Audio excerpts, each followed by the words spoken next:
kebanyakan perbuatan buruk terjadi bukan sekedar ada peluang melakukannya, tapi persoalan yang paling penting adalah didasarkan pada cara berpikir yang tidak tepat. Ketika cara berpikirnya salah, maka muncul tindakan yang keliru dalam kehidupan. Orang-orang yang korupsi berpikir dengan korupsi itu bisa mendatangkan harta lebih banyak, karena berpikirnya keliru. Karena dengan cara yang baik pun rizki akan datang. Jadi kalau anda bisa meraih rizki dengan cara yang baik, kenapa anda memilih yang haram? Karena rizki itu sudah diatur, nggak akan tertukar. Putri ada yang tertukar, putri yang tertukar sampai jadi sinetron. Menteri ada yang ditukar, tapi rizki nggak akan tertukar. Rizki anda mustahil tertukar dengan orang lain, mustahil itu. Rizki kita itu sudah diatur. Yang belum teratur adalah surga kita semua. Jadi kalau anda mencari rizki dengan cara yang halal, dia akan datang dan jumlahnya tidak akan berkurang. Demi Allah saya katakan, rizki tidak akan berkurang. Sifatnya diberikan sesuai dengan pas kebutuhan kita, sesuai dengan maslahat kehidupan kita. Misal, si fulan rizkinya 1 miliar, yang satu 1 triliun. Lihat sini, baik yang ini ataupun yang ini, ketika Allah berikan, itu bukan ingin menunjukkan si fulan sedikit, yang lain banyak, bukan. Tapi untuk menjelaskan kepada hambanya, walladzi qaddara fahada. Allah yang telah menetapkan semua ukuran kehidupan, yang dengan itu memberi petunjuk kepada hambanya, itu yang paling maslahat yang bisa ia gunakan. Yang ini diberikan 1 miliar, karena dengan satu bekal 1 miliar ini, itulah peluang dia lebih dekat kepada Allah subhanahu wa ta'ala. Karena dia diberikan kelebihan yang lain untuk mendekat kepada Allah lebih dibandingkan dengan harta benda. Ada yang diberikan tenaga, memang cuma 1 miliar, sebulan didapatkannya 1 juta, kadang 500 ribu, kadang-kadang meningkat 10 juta. Dia merasakan dari sisi yang tidak terduga, tapi tenaganya banyak untuk bangun tahajud. Dia bisa mengalahkan nonton bola, dia bisa mengalahkan hal-hal yang lain. Dia hindari begadang, dipakai tahajud. Orang datang ke masjid saat adzan, ternyata yang adzan dia. Yang ini beda, tenaganya belum terarah untuk bisa memaksimalkan tahajud, puasanya belum konsisten, adzan belum mampu dilakukan, maka Allah berikan peluang untuk menyusul amalan yang lainnya dengan pendekatan harta benda. Diberikanlah kemudian kelebihan dibandingkan dengan yang ini dari sisi harta materinya. Apa motivasinya? Bukan untuk menegaskan status sebagai orang kaya, kalla, bukan itu maksudnya. Kalau cuma kaya, Allah sudah tunjukkan di masa lalu ada yang lebih kaya, namanya Qorun. Qorun saking kayanya sampai sekarang melewati masanya, itu masih diburu peninggalan hartanya. Akhi mau kemana? Samudra Hindia. Ngapain? Cari harta Qorun. Yang dicari harta karun. Dan belum pernah ditemukan ada orang mencari harta selain Qorun, tidak ditemukan.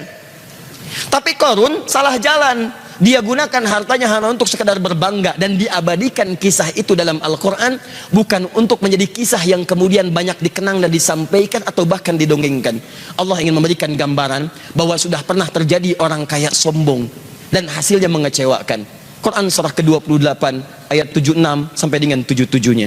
Inna Qaruna kana min qaumi Musa fabagha alaihim.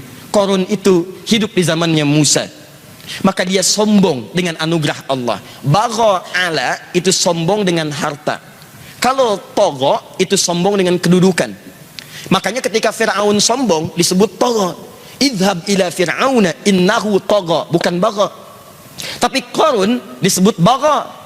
Inna Qaruna kana min qaumi Musa fabagha alaihim. Dalam bahasa Arab, kalau orang disematkan kalimat bagha pada dirinya, itu artinya sombong dalam hal status terkait dengan harta benda, hartawan.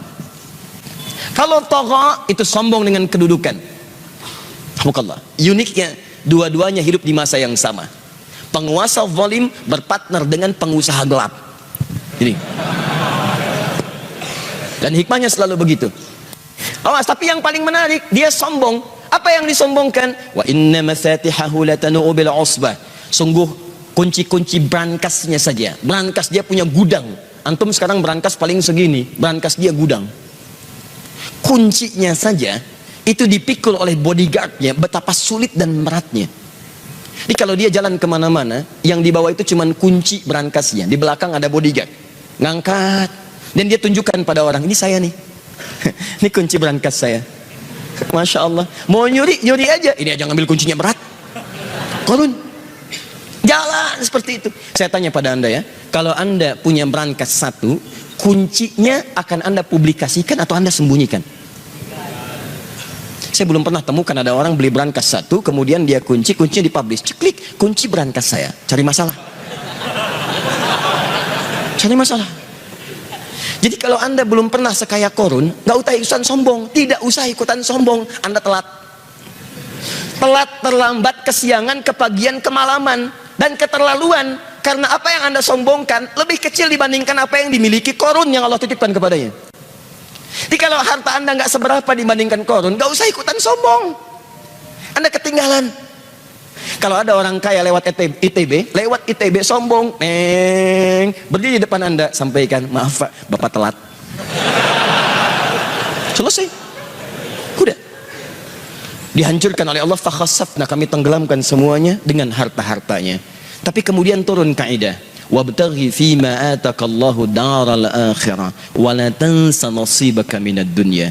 Saya titipkan harta ini terlihat seperti lebih, tapi sesungguhnya kata Allah, harta ini saya titipkan untuk mencari kemuliaan akhirat yang tidak bisa kamu kejar dengan potensi yang lainnya.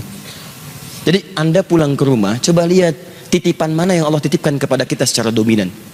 Ada yang kedudukan, pakai kedudukan itu untuk beramal. Sebelum itu ditukar. Karena kaidah kedudukan tidak abadi. Buka Quran surah ketiga, Ali Imran. Dari ayat 26 sampai 27-nya.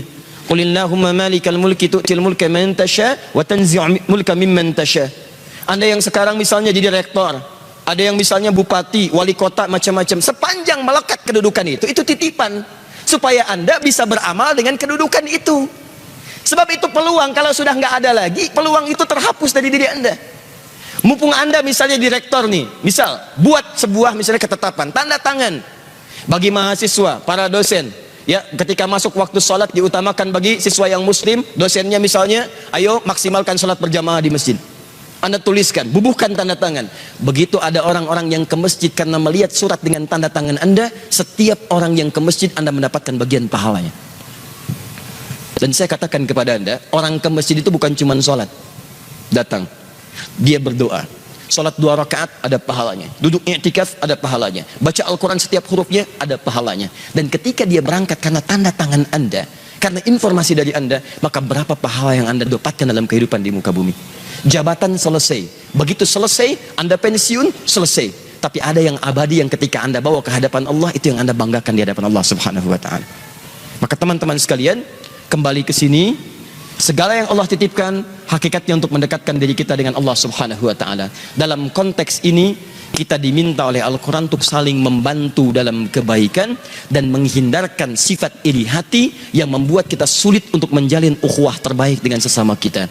Wala taj'al fi qulubina ghillan lilladzina amanu.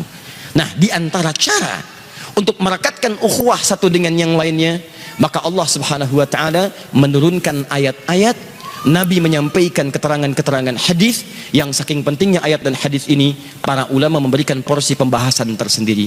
Namun sayangnya ada ungkapan-ungkapan kekinian yang bahkan menggugurkan semua petunjuk ayat dan hadis itu, sehingga banyak orang salah dalam cara berpikir dan mengambil kesimpulan. Itu yang coba kita luruskan, kita turunkan ayatnya, kita keluarkan hadisnya, dan kita bahas kemudian ungkapan-ungkapannya, sehingga kita bisa jawab dengan pendekatan logika, pendekatan juga dalil dan nas-nas terkait yang disampaikan oleh Al-Quran dan hadis Nabi SAW. Sepakat sampai sini?